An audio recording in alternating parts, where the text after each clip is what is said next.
नमस्कार साथियों, राजस्थान बोर्ड अर्धवार्षिक परीक्षा 2023-24 कक्षा 12वीं के लिए आज हम भूगोल का बहुत ही इंपॉर्टेंट क्वेश्चन पेपर है वो लेकर आ चुके हैं।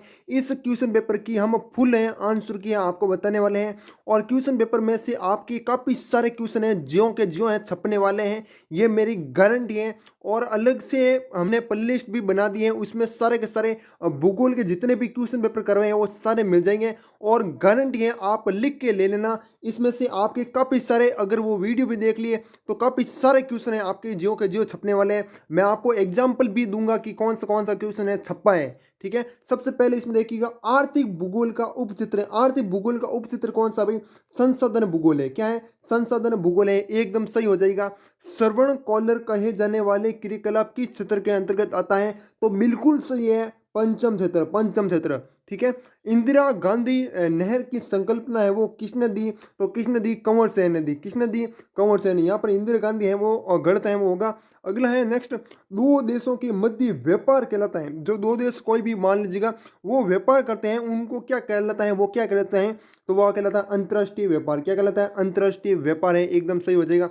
नेक्स्ट है आपका अखारी पानी संसद कार्यक्रम राजस्थान के किस क्षेत्र में चलाया जाता है? तो राजस्थान के किस क्षेत्र में चलाया जाता है? तो ये होगा अलवर। क्या होगा? अलवर है, एकदम सही है, वो हो जाएगा।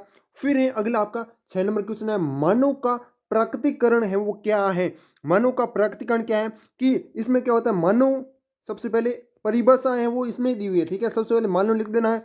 फिर क्या करना? मानव को प्रकृति प्रकृति के अनुसार स्वयं को डाल लेने से, मानव को प्रकृति के अनुसार स्वयं को डाल लेने से है, ये होता है मानव का प्रकृतिकरण। ये लिखा तो आपका बिल्कुल सही है।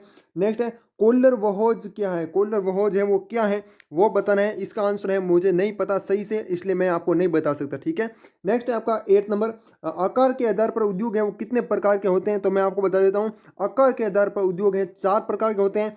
सभी के नाम भी आपको लिख के हैं बताऊंगा प्रॉपर, और इसकी पीडीएफ है वो आपको हमारे टेलीग्राम ग्रुप में मिल जाएगी। टेलीग्राम ग्रुप का लिंक है वो डिस्क्रिप्शन में मिल जाएगा, या फिर आप सर्च भी कर सकते हो ग्रो शिक्षा, जो हमारा टेलीग्राम ग्रुप का नाम है। अगर फिर भी टेलीग्राम ग्रुप का लिंक नहीं मिल रहा है तो आप कमेंट कर देना, मैं आपको टेलीग्राम ग्रुप का लिंक है वो दे दूंगा। ठीक है, तो सबसे पहले नाम है, एक तो आपका वृहद उद्योग, दूसरा है मध्यम उद्योग, तीसरा है लघु उद्योग, और चौथा है आपका कौन सा? कुटीर उद्योग। ठीक है, ये 4 प्रकार हैं आकार के आधार पर। ठीक है, अब चलिएगा अगला क्वेश्चन है, परिवहन जाल क्या होता है? बहुत ही अच्छा प्रश्न है, बहुत ही अच्छा।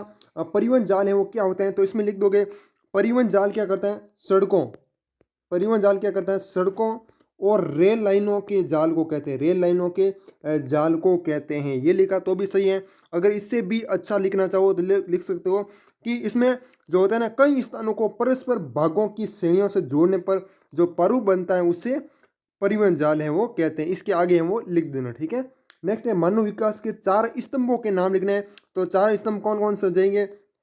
इसमें भी काफ़ी सारे स्टूडेंट ने सही लिखा या फिर नहीं लिखा, तो मैं आपको सही बता देता हूँ।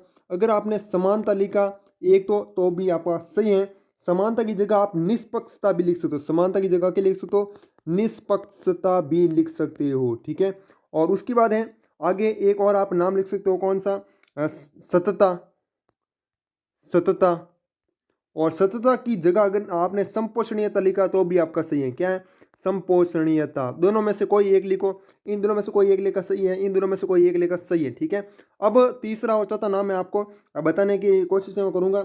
एक तो हो गया सशक्तिकरण। क्या हो गया? सशक्तिकरण, सशक्तिकरण। और एक आप और लिख सकते हो उत्पादकता। क्या है?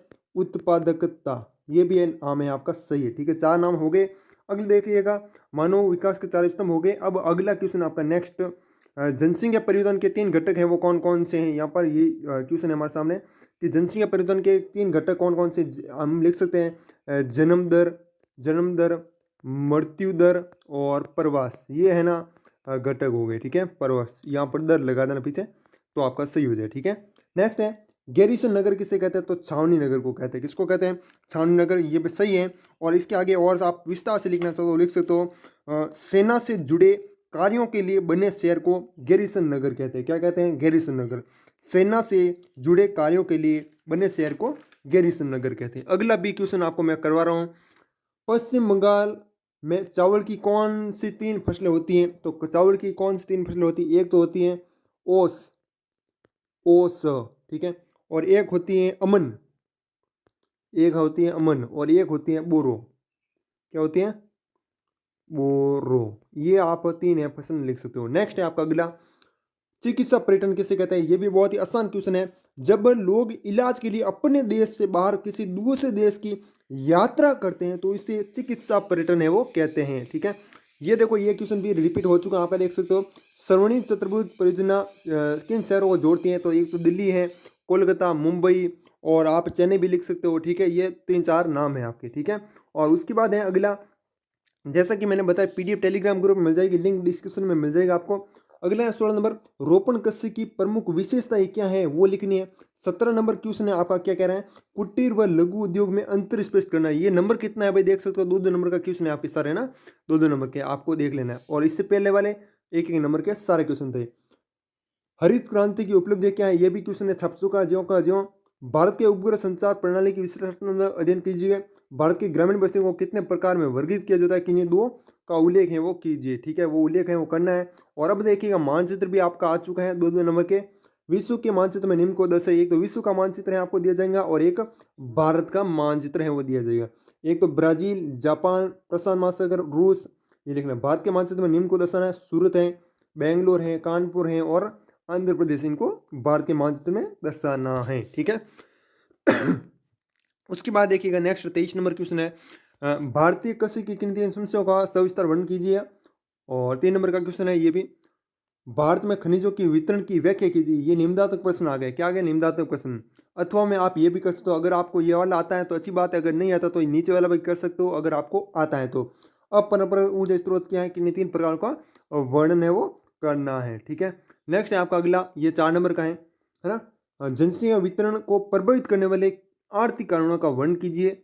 अथवा में आप ये भी कर सकते हो, जनगणना के संक्रमण सिद्धांत को सचित्र समझाना, चित्र भी बनाना है और फिर इसको समझाना होगा, ठीक है। और बाकी मैंने पूरा पेपर है वो करवा दिया है, कौन कौन से सही थे कौन कौन से गलत थे सभी मैंने बता दिया है, ठीक है। पूरा पेपर आपको टेलीग्राम ग्रुप में मिल जाएगा, लिंक डिस्क्रिप्शन में, ठीक है। इसकी पूरी आंसर की मैंने बता दी है। देखो कहाँ तक बताई मैंने, लगभग जो छोटे छोटे क्वेश्चन है वो सारे के सारे बता दिए हैं, 15 तक, ठीक है। 15 तक मैंने बता दी है। और बाकी ये थोड़े बड़े क्वेश्चन है, स्क्रीन पर समझाना मुश्किल है वो होता है इसलिए, ठीक है।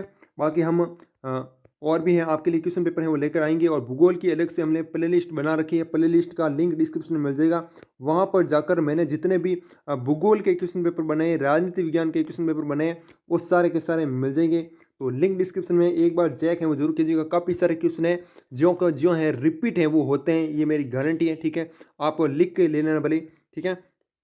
अब देखिएगा, पीडीएफ मैंने बता दी टेलीग्राम ग्रुप में मिल जाएगी। देखो टेलीग्राम ग्रुप का नाम अगर नहीं पता है तो ये रहा आपका टेलीग्राम ग्रुप का नाम, GROWSHIKSH, वरना लिंक डिस्क्रिप्शन में मिल जाएगा। अगर फिर भी नहीं पता चला तो कमेंट कर देना, मैं आपको लिंक दे दूंगा, ठीक है। तो बाकी मिलते हैं किसी नेक्स्ट वीडियो में, तब तक के लिए जय हिंद, जय भारत, वंदे मातरम।